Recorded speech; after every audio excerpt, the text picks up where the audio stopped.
Hello, I'm Jane Darling at SPIROPICTURES, and today's podcast is an interview with the director and producer of the just-released feature film, Rage of the Mummy, and I'm talking about Dennis Vincent. He took some time out to talk about all things indie filmmaking, and with a small budget.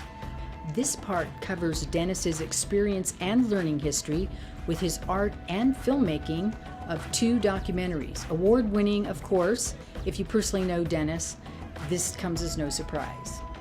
Let's enter this mysterious world of Dennis Vincent and talk about Rage of the Mummy.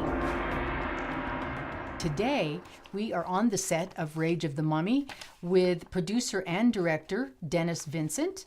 And I've got a list of questions for him today. And welcome, Dennis. Thanks for having me. Before we talk about Rage of the Mummy today, why don't you tell us about the 2 other feature documentaries that you've worked on in the past? All right. Well, I did, my first movie was a documentary called The Witch's Dungeon, 40 Years of Chills, and it was one I produced and directed. It surrounded, the documentary was about a museum in Connecticut that's been around since 1966. The museum, it honors many of the classic monster movies of the 30s and the 40s, and some of the other ones of the Hammer films. So I guess I should say it honors the classic monster horror films. And so what we had is we interviewed some of the supporters and some of the actors and people in the film industry who were a part of that. So we have people like Christopher Lee and Tom Savini and Dick Smith, and we have Basil Gogo. So these are people that that have been associated with the old, well-known, associated with those types of with the classic movies. monster movies. Yeah, classics. So that was the first documentary that I had, and then the second one was the Aurora Monster Model Kits. And that was about the monster craze that happened in the early 60s. It was about 2 years, but it's still happening, and people are still excited about those model kits. And we had, I think the thing that I'm most proud of that is that I actually was able to write skits. We had John Zackerly. I should say that John Zackerly, the horror host from the 60s. I have seen that documentary too, and that is really great that you have him on the show, and you have a extensive lineup of people that participated in, making those monsters and the model kits. Yeah, one of them would have been Ray Myers. That we had him. He was a sculptor, and he had sculpted the Bride of Frankenstein, and he also Ghidra, and there was a couple of other ones that he had sculpted as well. It's escaping me right now. But we found him. He was still around, and he had. I remember because we went to his place to visit him to do the interviews, and he was very proud of a cutout that he had got from the Franklin Mint, because he had also did modeling work for the Franklin Mint. And for him, there was an article that had given his name, who the sculptor was, so they actually named him. And he had that posted up in his room, and he thought that was his claim to fame. He had no idea that the model kits were monster model kits that were very famous or very popular. He had no idea that he was that he had a fan base out there, people that loved his work and what he had done. He had no idea they existed. Yeah, how would you know? I mean, today you would know. Yeah, with social media, but back then you wouldn't know that. He had no idea. So when we told him, no, there's a lot of people out there so he was able to get into Monster Fest, which was really, really a good thing, because people had heard that we got him for this, and so of course Monster Fest wanted to have him there. Wonderfest in Louisville, Kentucky, is a huge figure model convention. So when they had heard that Ray Myers was in this, they wanted to get him to the convention, and so we were able to connect them, and he was able to do it. He had a bunch of people there, and he had a lot of. Oh, it was great. It's terrific. And so that was one thing that he got his recognition, and he so rightly deserved after all those years. And that was one thing that I'm really proud of that. The other thing is the James Bama interview. James Bama was the artist who painted all the Aurora Monster model kit covers. And he had turned down many, many interviews, everyone from 60 Minutes to Good Morning America, for years. They had not interviewed him since the 70s. He just had stopped doing interviews.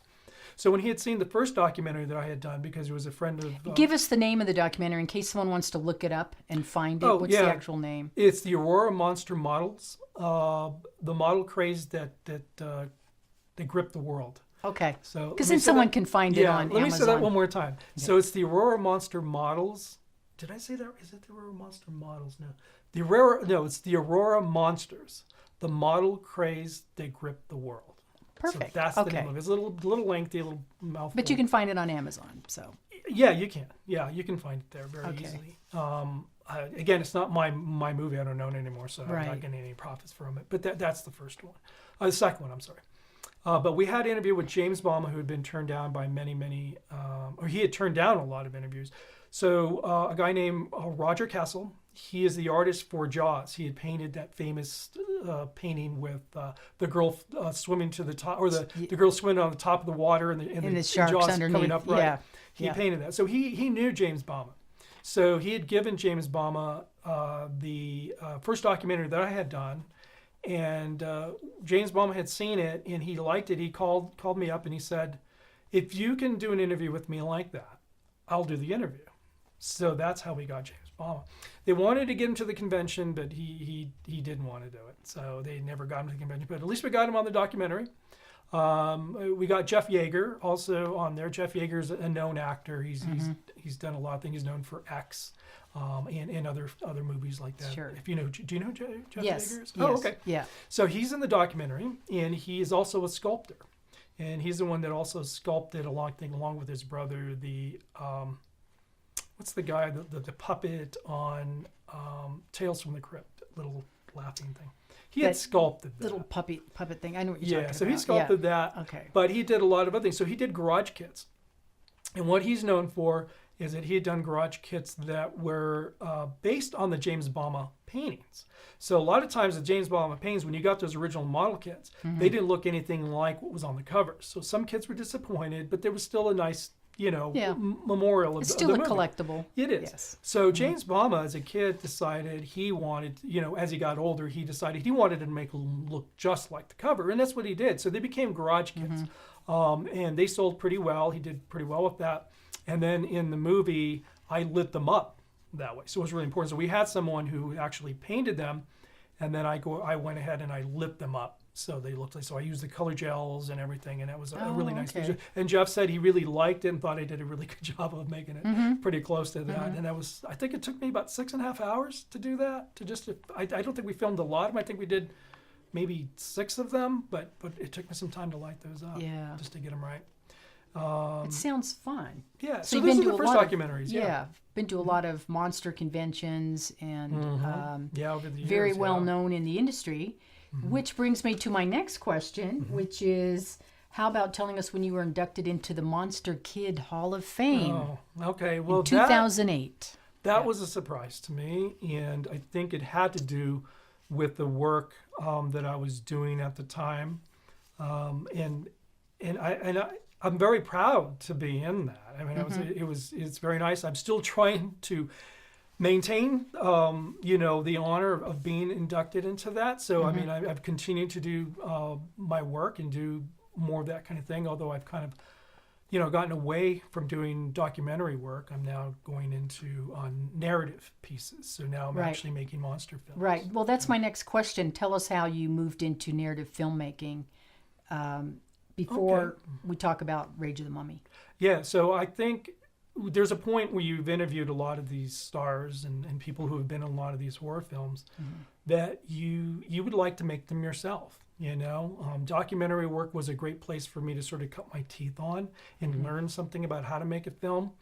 But I learned that making a narrative was a whole different ball of wax. It involves a lot more, for me anyway. I'm not saying all documentaries like that depending on what documentary you're doing, for the type of documentaries I did, they were sit down interviews, and I collected information with the what the interview we were doing with what they were talking about and collecting that information and cutting and making a good story out of it. So, but at some point you wanted to do your own film and your own story. Right. And so you learned how to write. Mm-hmm. So I started the first movie. I'd written a script before that, and that one, because I was learning how to write scripts at the time. I didn't know about the fact of when you write something that you're going to be filming, you have to think about your budget. So at the time, I didn't take that into consideration. And when you do that, the budget becomes too big, and it's something you can't do yourself. Yeah. You can't produce that Because you don't have an airplane, so. no. Yeah. So I couldn't do a lot. So what I decided to do was to write another script, something I could afford. So when I moved, I'd lived in New England for 25 years. I'd since moved back home to Denver. This is my hometown. And now that I've lived here, I came back here in 2011, the beginning of 2011, I guess, October. I moved here in October of 2010, so it was roughly 2011 I moved back. So when I moved here, it's a whole different atmosphere here. And so I had to write in a different style. What's nice about New England is that it has a lot of fog. Has a lot of forests. There's a lot of things you can do of creating Gothic style horror films, which is what I really enjoy. But when I came here, it's a whole different landscape. We've got mountains and we have a lot of prairie. It's a whole different thing. So I had to write something that was reflective of what I had available to me. So I think that's the number one rule of independent filmmaking is you have to use the resources you have. It's true. Which you did. Okay. I was learning. Yeah. I was starting to learn, and I got a little better at it after taking. Well, I started taking acting, so that was one of the things I did. I learned. Are you good at acting? Not really. Okay. I do my best, but Okay. Me neither. I failed the acting class too. It's like I think I'll get behind the camera. So I took acting just because I knew I was going to direct actors, but I had no idea what actors did. I think it's worthwhile to take an acting class to learn how to work with actors and what they're supposed to be doing and what we're supposed to be doing, and you learn a lot. You really do, and so that invited me with other independent filmmakers, and many of the people I acted with were independent filmmakers. Yeah. So we started collaborating. I started learning by helping them shoot their narrative. They were shorts, most of them. Mm-hmm. I learned how to make films by watching them and helping them do things. And so at the same time, I was taking script class and learning how to writing scripts. So I had done that already. Now it's been I've been doing that for about 7 years, maybe 8 years now. Yeah, you have several scripts under your belt now. It takes time to learn how to write them.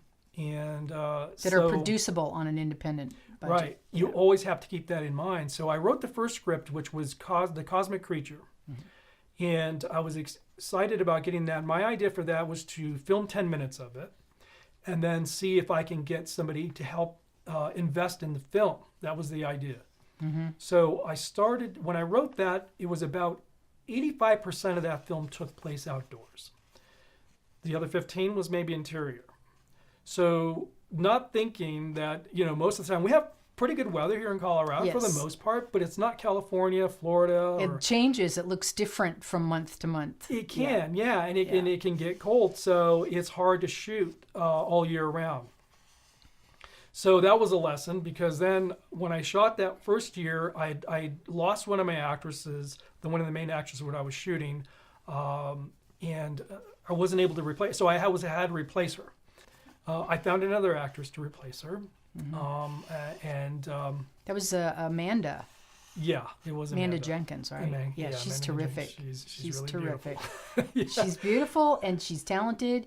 And I've worked with her on other projects, and she's very professional. I loved working with her. Amanda Grace Jenkins. Yeah, Amanda Grace Jenkins. She's out in L.A. She's out now, so I lost her to L.A. She couldn't hang around much longer for me to finish up. So she had to leave, and that was understandable. I didn't blame her for that at all, but I was happy. I got a lot of experience from that. I learned a lot of things, and I thought, okay, what I'm going to do is I'm going to write a script. But this one's going to be... Okay, that's going to be... Now we're going to lead into how you got into doing narratives to Rage of the Mummy. And we're sitting on this wonderful set. Mm-hmm. We're not going to tell you what the movie's about yet. But we do want to hear how did you get into Rage of the Mummy then? So I got into Rage of the Mummy because what happened was I had wrote another script. And I wanted to write a script that was going to take place at least 90% of the time indoors instead of outdoors. So now I could shoot it interior all year round without having to worry about exterior. So I wrote this movie. It took me about 4.5 months. It was called Creepy Island. And it's a kind of a bit of a Scooby-Doo. It's an old spook house film because I like those kind of movies. And but so it was like a little bit like The Little Rascals because it was really kind of ensemble piece with some kids, and they were about anywhere from 8 to 10 years old, around that age, and it was about a mad scientist who wanted to use the kids for his diabolical plan to take over the world, and they had to. That sounds like a great. It was movie. fun. It was a comedy, and it was a lot of fun, and And it's on a creepy island where and we were going to film it in my house here. I live in an old house, and it's a very old 100-year-old Victorian. 1890. In Denver, so it's got the high ceilings. And it needs a lot of work, so it was perfect for this movie. This is perfect, yeah. And so what happened was I needed funding for it. It was a bigger budget. And I had someone who was in our family that was going to do this. It was going to fund the film for me. But unfortunately, she passed away. She had a brain tumor, and she died unexpectedly. It's terrible. And I lost the funding for the film. Yeah. So what happened is that, and I'd already started building props. One of them was I'd built a head of the mummy, because there were supposed to be 8 mummies in this movie. Yes. And so I had built the mummy's head. I had built a clay sarcophagus as a prototype for a larger, which is you see right here, which is this. This is just the lid of the sarcophagus, but I needed to have an idea of what to follow when I built it. So I built this clay figure, and I painted it, did all stuff. But I had at least the head, which took me some time to make that. And then I said, well, what happened was I lost the funding. I said, well, I'm not going to. I have to make a movie. I still have to make something. So friends and family took pity on me after I had lost the funding for this. And I had some money myself. So we put our money together. It was nowhere near the budget that I needed, but it was a small amount of money. And they said, what can you do with this? And I said, well, I'm going to make a mummy movie because we have the sand dunes here, the Great Sand Dunes here in Colorado. Yeah, it's right to your resources. So that worked. And I thought, okay, I can do that. I have the sand. It looks like a huge desert, and then I've got creepy Victorian for part of the scenes, and that was an ensemble piece too. So you could go to different locations, and film different. I won't tell you why we had to go to different locations. Dennis is going to tell you that. But so what I did is I thought, okay, well, I can make a mummy movie. So that's how it ended up being a mummy movie. But I had to shoot this very quickly because the summer was just around the corner. I think we were in May. When this all happened, that I was going to do this. So in 23 days, I wrote Rage of the Mummy. And I have always liked the movie by Vincent Price called The Abominable Dr. Phibes. Oh, yeah. So Dr. Phibes is a lot of fun. It's a fun movie. It's a horror comedy. And for me, it was a simple theme. It was about a guy that was taking revenge on these doctors who he felt were responsible for the death of his wife. They could have saved him. So I thought, well, I have something similar in the sense that this mummy, because most people raid mummy tombs to steal always, the loot that's in there. Yeah. And I thought, well, I can just do that. I'll have like 13 killings throughout the movie.